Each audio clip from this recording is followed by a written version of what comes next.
Today we will discuss about antipsychotic drugs. This class is divided into two parts. In the first part, I will just give you brief overview regarding what actually psychosis is, what are the signs and symptoms of psychosis, what are the various neurobiological aspects related to psychosis or the pathophysiological aspects related to psychosis. And once you have understood the neurobiological aspects or the pathophysiological aspects of psychosis, you can easily understand the drug targets that we need to hit or drug targets that we need to take care of while treating psychosis. So let us first start with what actually psychosis is.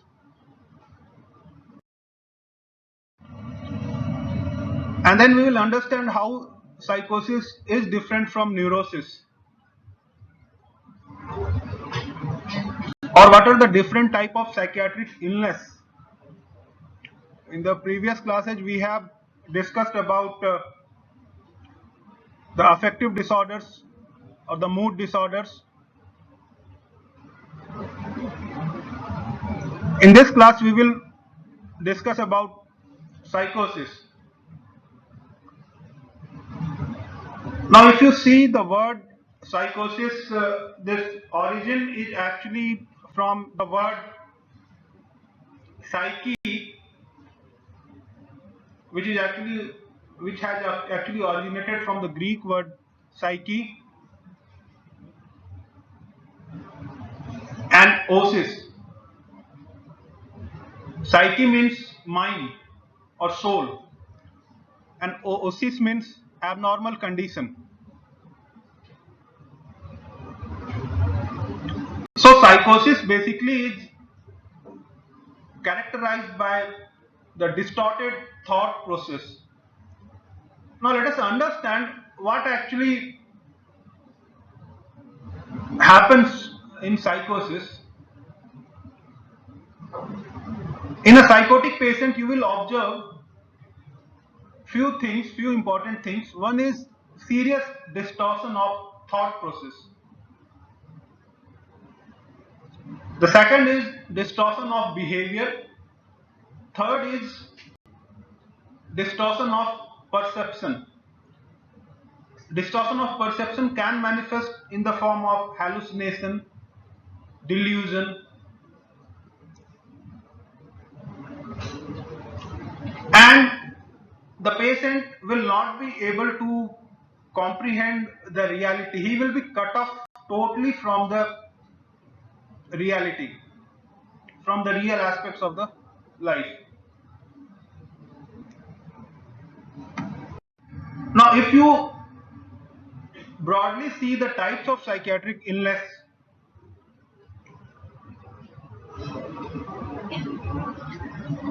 psychosis is there.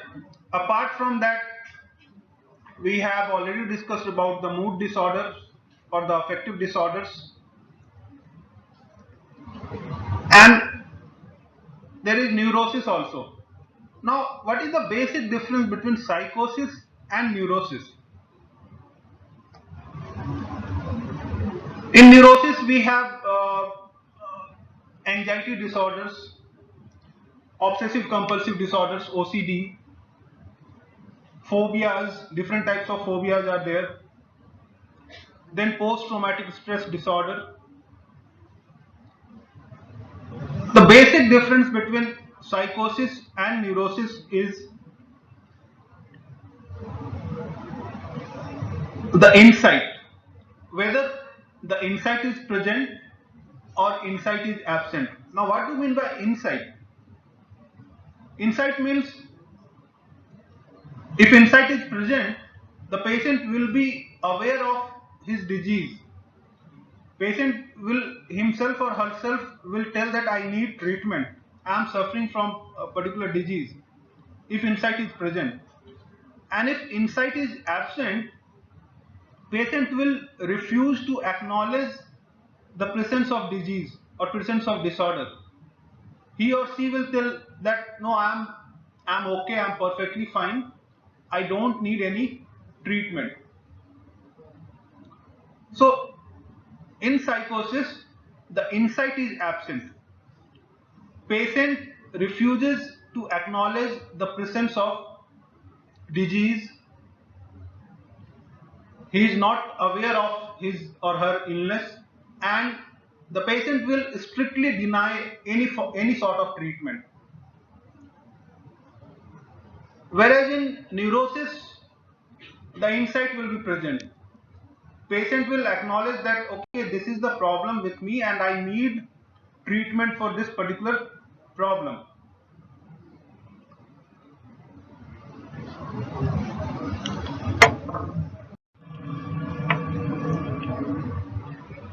So what we have seen in psychosis, apart from distortion of thought, distortion of behavior, distortion of perception, the patient is actually cut off from the reality. And most important thing in psychosis is that there is lack of insight. Patient is not aware of his illness, and patient will refuse any sort of treatment in psychosis. And the type of psychosis most frequently seen is schizophrenia. Then the types of neurosis I have already told you: OCD, phobias, post-traumatic stress disorder. In neurosis, patient is aware about his illness or her illness, and they actually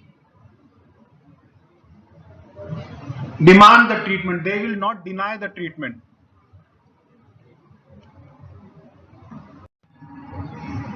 Now, psychosis can further be subdivided into two broad categories. Psychosis can happen due to the organic brain syndrome, which actually is seen in cognitive disorders.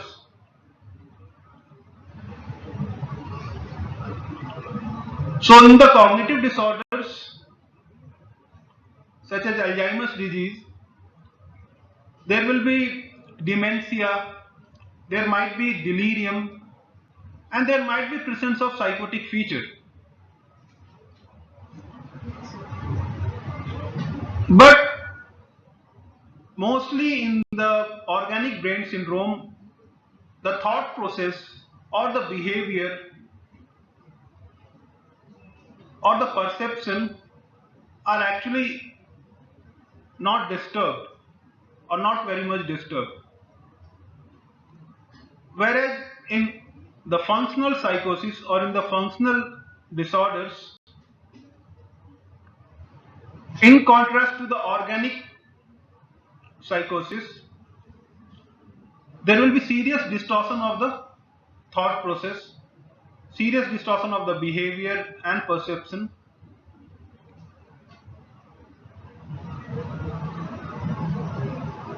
But memory or orientation will be retained, whereas in a organic brain syndrome such as in the cognitive disorders, the memory or orientation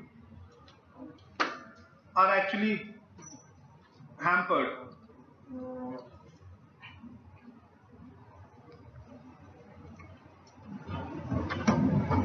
Now let us understand about schizophrenia. What actually schizophrenia is and what are the characteristic features of schizophrenia.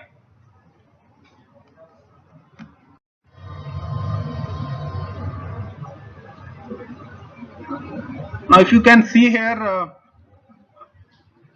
there is one saying, if you talk to God, you are praying, and if God talks to you, most probably you are suffering from schizophrenia. And to extent or to on a larger basis, we can say yes, it is true. If you closely observe the schizophrenic patient, you will see that they are talking to somebody, but you cannot see that person. So most probably they are talking to somebody sitting up above in the sky.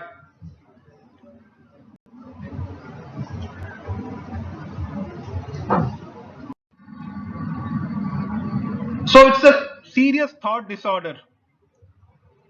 And the word schizophrenia actually is derived from the Greek word schizen, which means split, and phren, which means mind. So actually literal meaning is split mind.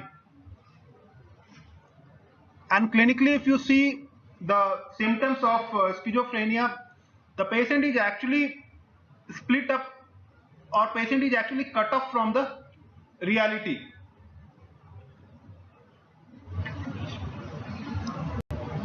Now broadly, if you categorize the symptoms of schizophrenia, you can categorize the symptoms of schizophrenia into two broad categories: positive and negative. Positive symptoms and negative symptoms. But mind it, these are not the prognostic features. Positive symptoms doesn't mean that patient has a positive prognosis, and negative symptom doesn't mean that the patient has a negative prognosis. So what are the positive symptoms?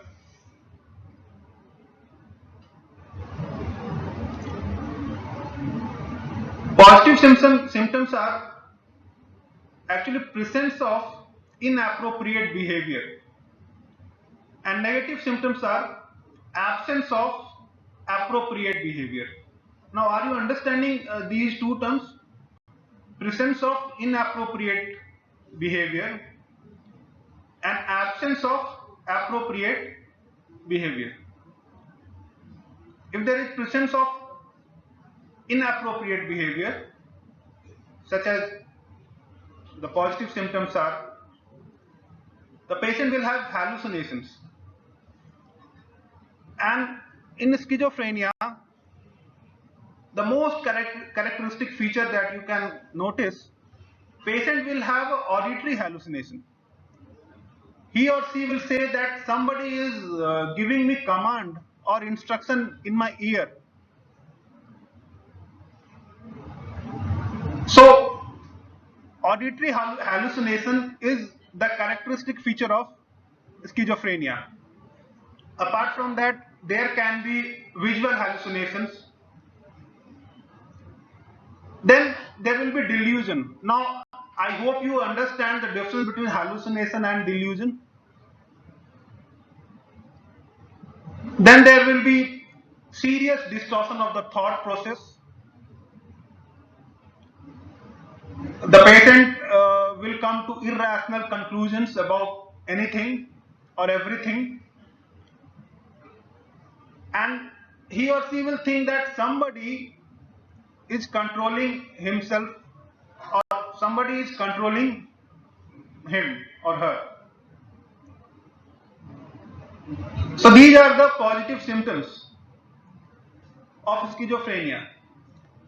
Then negative symptoms, what I told you about negative symptom, it is absence of appropriate behavior. The patient will be socially withdrawn. There will be emotional blunting. He will not feel the emotions. He will lack the motivation to do anything. There will be lack of attention, loss of memory. There will be introvert behavior, but it doesn't mean that all the introverts are schizophrenic. Then The cognitive deficits will be there, that I have already told you. So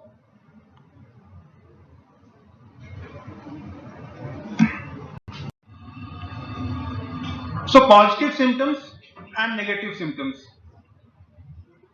Now, why I am telling you about positive symptoms and negative symptoms are because while we start the discussion on the antipsychotic drugs are broadly divided into the typical antipsychotics and atypical antipsychotics. Or typical antipsychotics are also called as first generation antipsychotic, whereas the atypical antipsychotic are also called as second generation antipsychotics. It has been seen that the first generation antipsychotics or the typical antipsychotics, they are more effective for treating the positive symptoms. They are not so effective for the negative symptoms. Whereas it has been seen that the atypical antipsychotics, they also treat the negative symptoms. But there are certain pros and cons of both first generation antipsychotics and second generation antipsychotics that we will discuss in today's class and in the next class.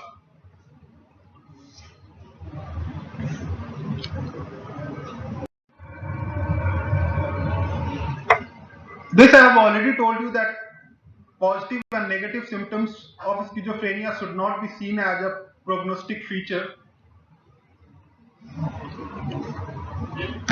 Now let us see some typical cases of schizophrenia.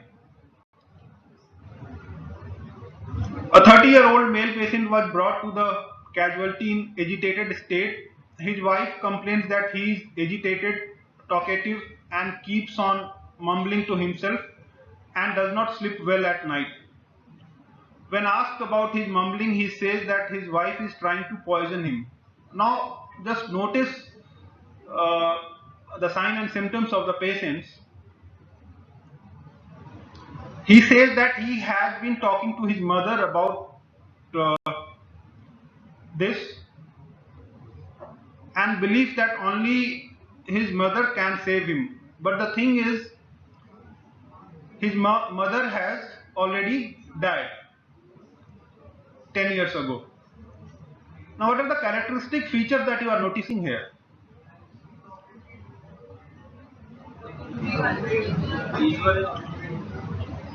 Yes, there is visual and auditory hallucination. Then there is delusion also. The person is thinking that his wife is trying to poison him. So these are the characteristic feature based on which you can diagnose a case of schizophrenia. Then let us see the second case. A person quarrels and hits his neighbor. The next day he starts feeling that he is being followed by the police who may arrest him. He also feels that his neighbor is controlling him through radio waves. He later suspects that his neighbor has transformed into a demon. There are continuous voices commenting on his each and every action. Now see, the characteristic features of schizophrenia are present here. Hallucinations are there, both delusions are also there.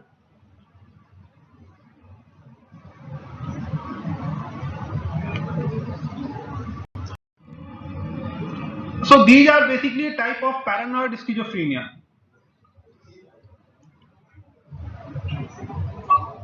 There was one actress who died many years ago. She was suffering from paranoid schizophrenia and she died alone in her apartment, and a few days after her death, people noticed that she actually has died, and she had some of these characteristic features that just now we have discussed. She was suffering from those type of features. So the diagnostic criteria for schizophrenia, two or more of the following present for a significant portion of time during 1 month period: delusions, hallucinations, disorganized speech, disorganized or catatonic behavior, or negative symptoms.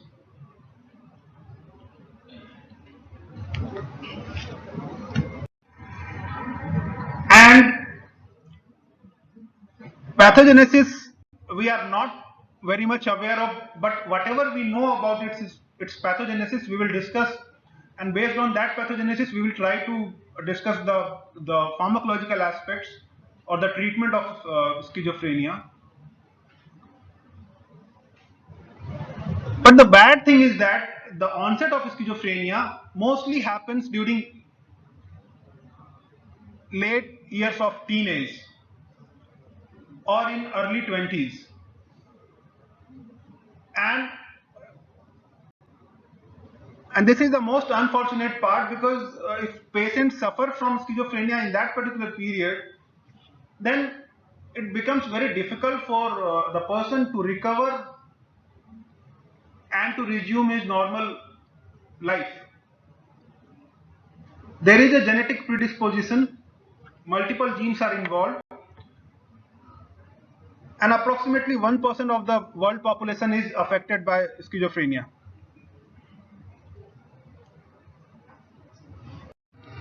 Now let us discuss the most important part of this class, the neurobiology of schizophrenia.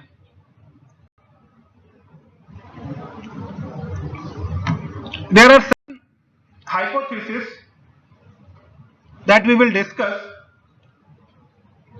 like in depression, or while we were discussing about antidepressant drugs, we discussed about certain hypotheses. That hypothesis was monoamine hypothesis. Similarly, for psychosis, we will discuss about certain hypotheses, and we will, based on that hypothesis, we will see what treatment we can design or decide. One is dopamine hypothesis, which is mostly accepted, but there are a few theories or few things which actually contradicts this dopamine hypothesis. Then there is serotonin hypothesis, and then glutamate hypothesis. Now this dopamine hypothesis, if you see the mechanism of action of most of the first generation antipsychotics, you will think that yes, dopamine hypothesis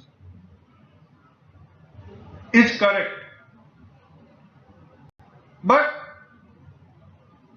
the thing is, the first generation antipsychotics, they are not very much effective in treating the negative symptoms of schizophrenia. So there is some lacuna in that dopamine hypothesis we will discuss just now. Then to take care of that lacuna in the dopamine hypothesis, the another hypothesis, serotonin hypothesis, was postulated. And if you go along this hypothesis, you will think that this hypothesis is correct as far as the treatment of negative symptoms are concerned. Now let us discuss it one by one.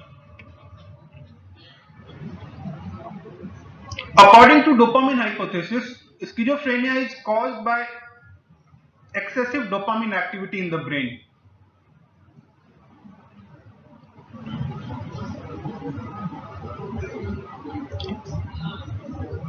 And this hypothesis has been supported by observation that in schizophrenic patient there is very high number of dopamine receptors, or there is too much activity of dopamine in the mesolimbic system.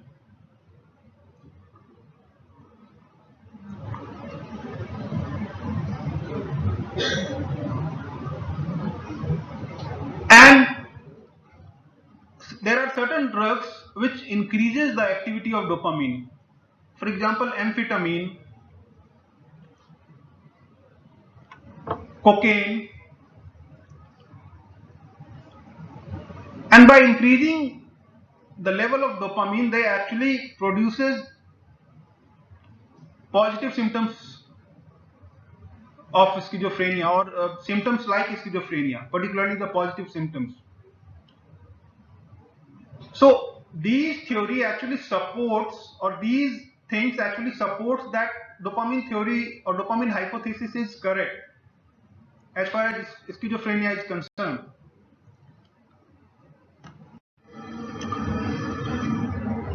And because it was postulated that there is increased activity of dopaminergic system in a patients of schizophrenia, all the first generation antipsychotics or the typical antipsychotics, they have been designed, or they are actually blocking the dopamine receptors, mostly D2 receptors, and they are helpful in treating the positive symptoms of schizophrenia.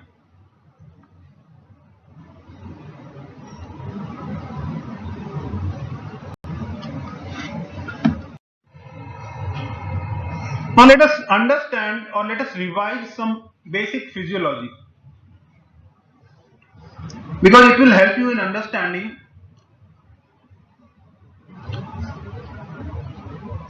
the mechanism of action or the pharmacological actions of the antipsychotic drugs.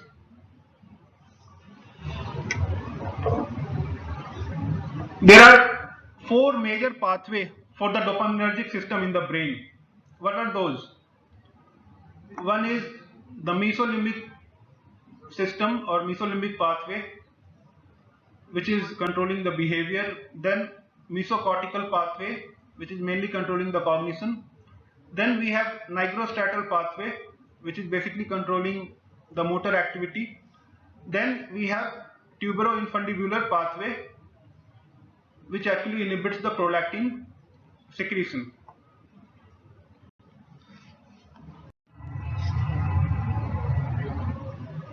Now, in animal studies, it has been seen that if there is an overactivity of mesolimbic pathway, it leads to behavior abnormality.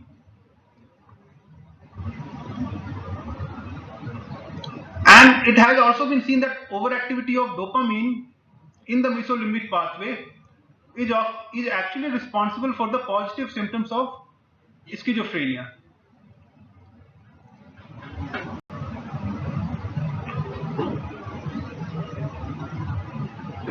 Mesocortical pathway, the recent studies has shown that it has got some involvement in the negative symptoms. Its hyperactivity is responsible for the negative symptoms, but we will not focus much on this particular theory. We will focus on the mesolimbic pathway, which is mainly responsible for the behavior effect. Then nigrostriatal pathway, which is basically controlling the motor part and involved in the coordination of voluntary movement.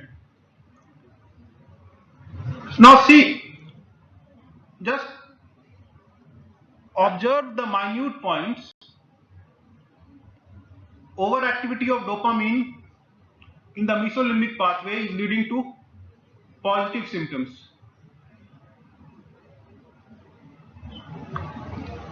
Now, if you need to treat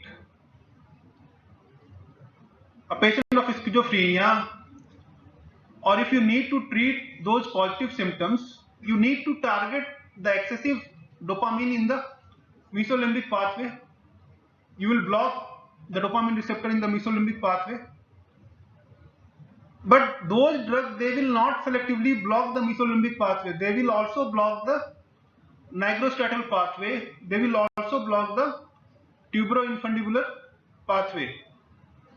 Now this nigrostriatal pathway, if it is blocked, the motor control will be hampered. So it might result in rigidity, tremor, and difficulty in initiating movement, or it might also result in, we can say, in extrapyramidal symptoms. Tuberoinfundibular pathway, it is basically responsible for the endocrine control, and physiologically it inhibits the prolactin secretion. So physiologically tuberoinfundibular pathway is inhibiting the prolactin secretion, and if you use the dopamine receptor antagonist, it will also block this physiological inhibition of the prolactin secretion. So ultimately what it will do, there will be excessive secretion of the prolactin. So we can say that the side effects of antipsychotics are basically the extension of their pharmacological effect. Pharmacological effect they are producing by inhibiting the excessive dopamine in the mesolimbic pathway, but blocking of the nigrostriatal pathway and blocking of the tuberoinfundibular pathway, these are leading to the side effects such as extrapyramidal symptoms or increased prolactin.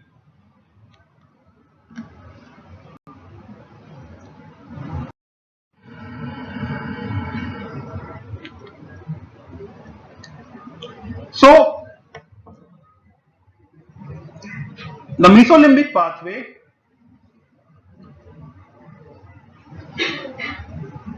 is the target for the antipsychotic medications. The excess dopamine neurotransmission in the mesolimbic pathway is the target for antipsychotic medication. But these antipsychotic medications, these are not selectively blocking only the mesolimbic pathway.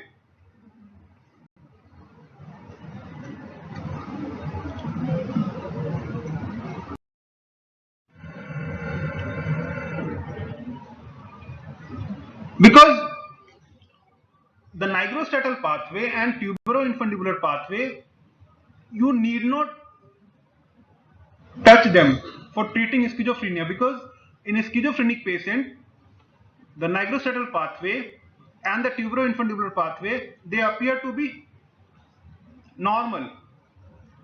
But what you are doing, you are blocking not only mesolimbic pathway, mesolimbic dopamine pathway, but you are also blocking the nigrostriatal and tuberoinfundibular pathway, which is actually leading to various side effects.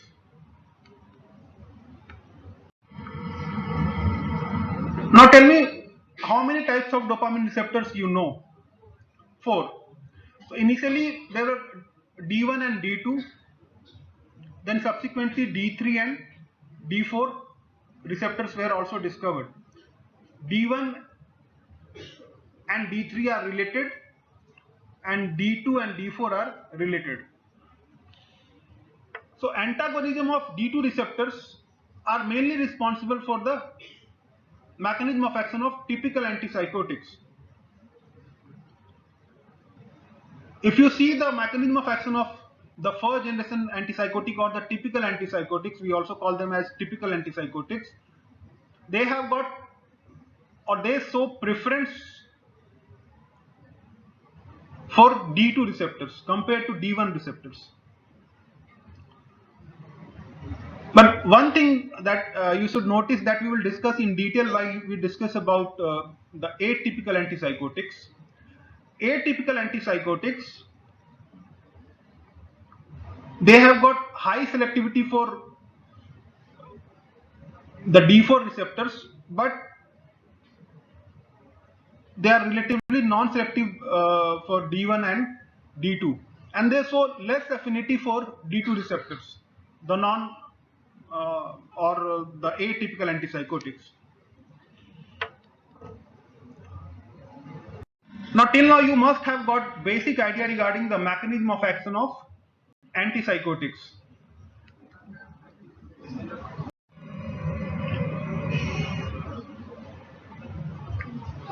So what is the mechanism of action of antipsychotics? Antagonism of D2 receptors. Now see, the mechanism of action of antipsychotics, first I will discuss about the typical antipsychotics, which are also known as first generation antipsychotic. So they basically antagonize the D2 receptors in which pathway?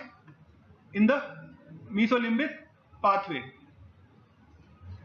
which is basically responsible for the positive symptom. Excessive activity of dopamine in the mesolimbic pathway is actually responsible for the positive symptoms.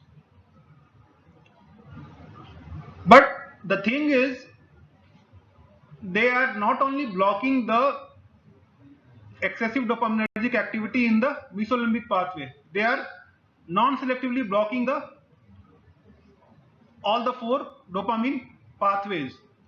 So if you block D2 receptors in the nigrostriatal pathway, you can produce the extrapyramidal symptoms or Parkinsonism like symptoms, and you can also produce increased prolactin if you inhibit tuberoinfundibular pathway.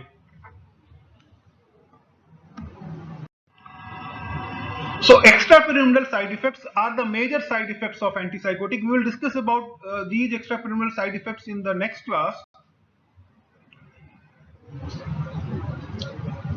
There are basically four types of extrapyramidal symptoms that is reported: akathisia, dystonia, Parkinsonism, and dyskinesia.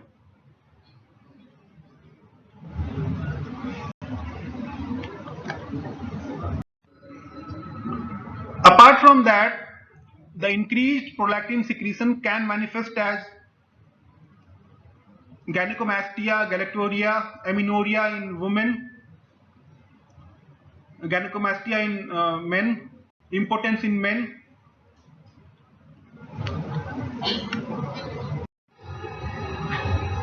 Apart from that, these antipsychotics, both typical as well as atypical, they block histamine receptor, H1 receptors, which leads to sedation. They block alpha adrenergic receptors, which leads to postural hypotension, and they block muscarinic receptors, which can lead to various antimuscarinic side effects. Now, if you can recall the mechanism of action of the tricyclic antidepressants, what we had seen that they had got desirable effect as far as inhibiting the reuptake of 5-HT and noradrenaline was concerned, but they were also inhibiting the additional receptors. Yes. Here, in this case, both typical as well as atypical, or both first generation as well as second generation, they inhibit both. They inhibit the excessive, as far as the first generation or the typical antipsychotic is concerned, apart from blocking the D2 activity in the mesolimbic pathway, they also block the histamine receptor or alpha adrenergic receptor or the muscarinic receptor. But the second generation antipsychotic, they can also block these receptors. So if you see the side effect profile of the antipsychotics, extrapyramidal side effect is the most distressing side effect that is seen with the antipsychotics. Apart from that, there are other side effects such as sedation or antimuscarinic side effects, or the side effects due to increased prolactin.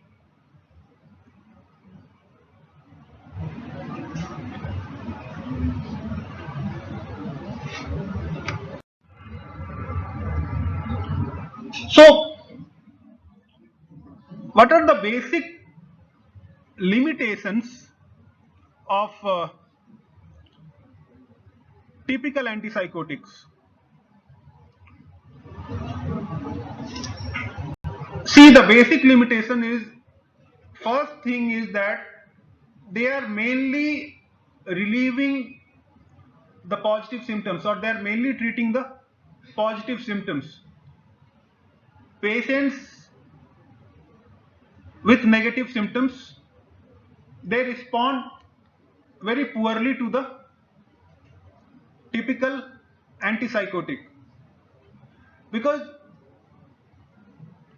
the excessive dopamine activity in the mesolimbic pathway is mainly responsible for the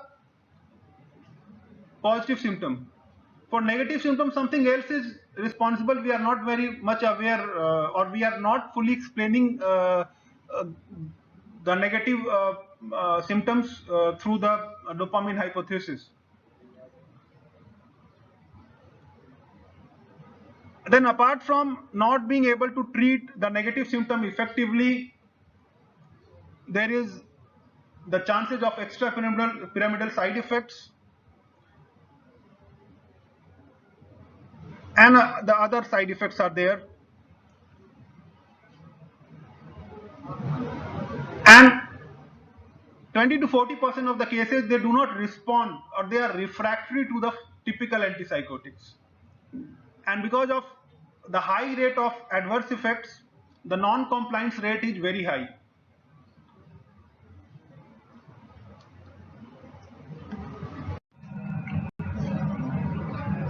Now,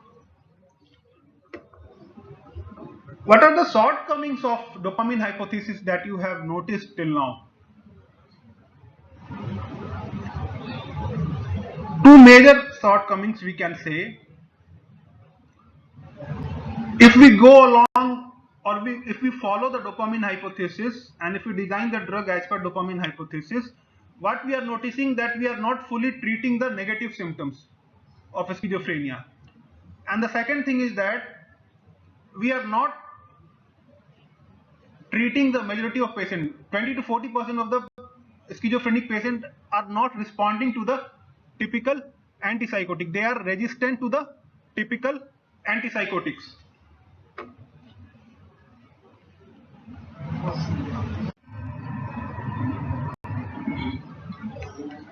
So another hypothesis was given, which is known as 5-HT hypothesis of schizophrenia, or serotonin hypothesis of schizophrenia.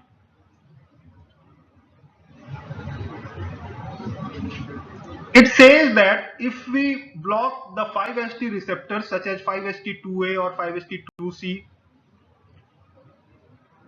we can treat the negative symptoms. So for treating both positive and negative symptoms, we need to target both dopamine receptors and 5-HT receptors. Then only we can treat both positive as well as negative symptoms.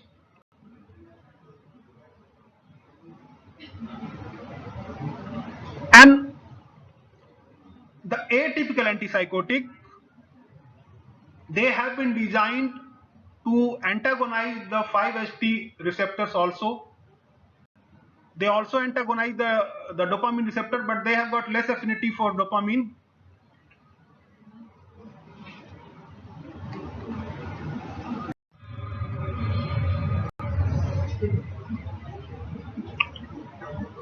So what we are noticing, the atypical antipsychotics, they have got additional effect of blocking the 5-HT2 receptor, which is mainly responsible for the atypical antipsychotic being effective in treating the negative symptom. Are you getting my point?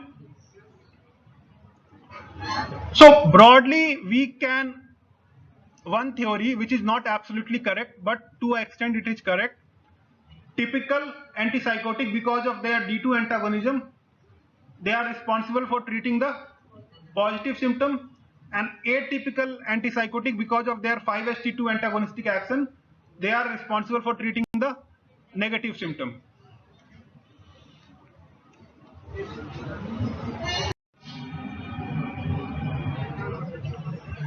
The atypical antipsychotics,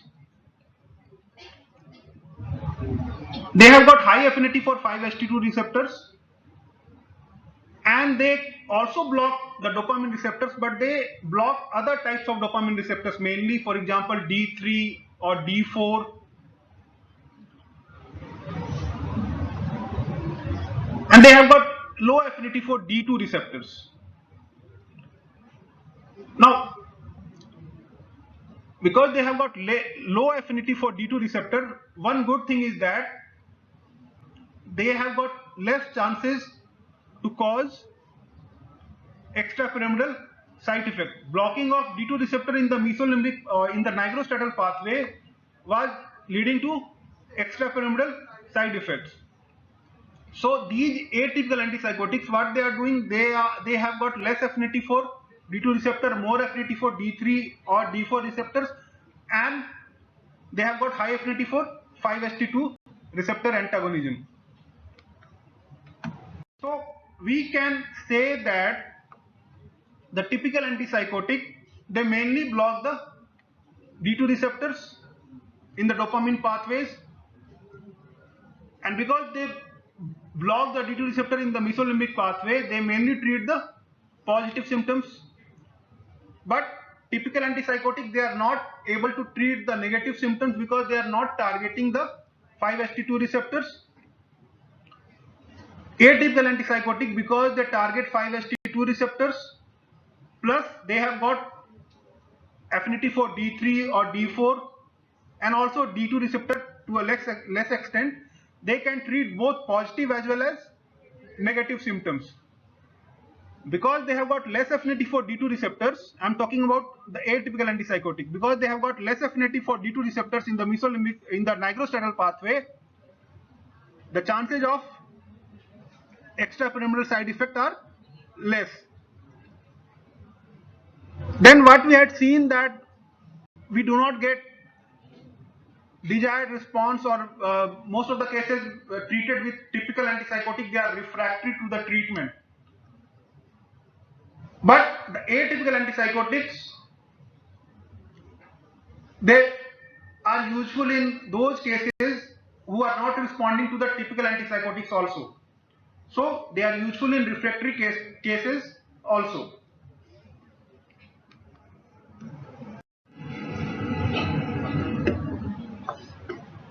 But it doesn't mean that atypical antipsychotics are free from side effects, or they do not have got any disadvantages. They have also got certain disadvantages.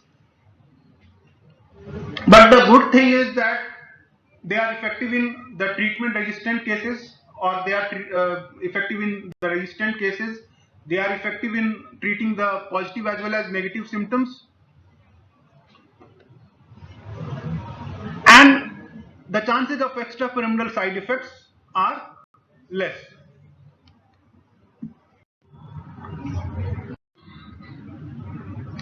Now let us conclude this class with the classification of antipsychotics, and we will continue in the next class the rest of the things. If you see the classification, I have already told you we can broadly classify the antipsychotics into two broad categories: first generation antipsychotics and second generation antipsychotics. First generation antipsychotics are also called as typical antipsychotics. Second generation antipsychotic are also called as atypical antipsychotic. In the typical antipsychotic, the examples are phenothiazine such as chlorpromazine, then butyrylphenones, haloperidol. Then atypical antipsychotics, we have examples such as clozapine, risperidone, olanzapine. Now to conclude this class, what are the take-home messages? How you can differentiate between typical and atypical antipsychotics. Typical antipsychotic, they mainly block the D2 receptor in the dopamine pathway, but because they block the D2 receptor in the other dopamine pathways such as nigrostriatal pathway or tuberoinfundibular pathway, they can lead to other side effects such as extrapyramidal side effect or increased prolactin level. Whereas atypical antipsychotic, they have got less affinity for D2 receptor, block D3 or D4 receptors. They also block D2, but they have got less affinity, and they are also blocking the 5-HT receptors. So because of these, the chances of extrapyramidal side effects will be less. The chances of treating both positive as well as negative symptoms will be there. We can treat both positive and negative symptoms of schizophrenia, and we can also treat the resistant cases or treatment resistant cases who are not responding to the first generation antipsychotics. But there are certain disadvantages of atypical antipsychotic. We will discuss the chances of metabolic side effects, weight gain, increased chances of diabetes. These are the disadvantages of atypical antipsychotics.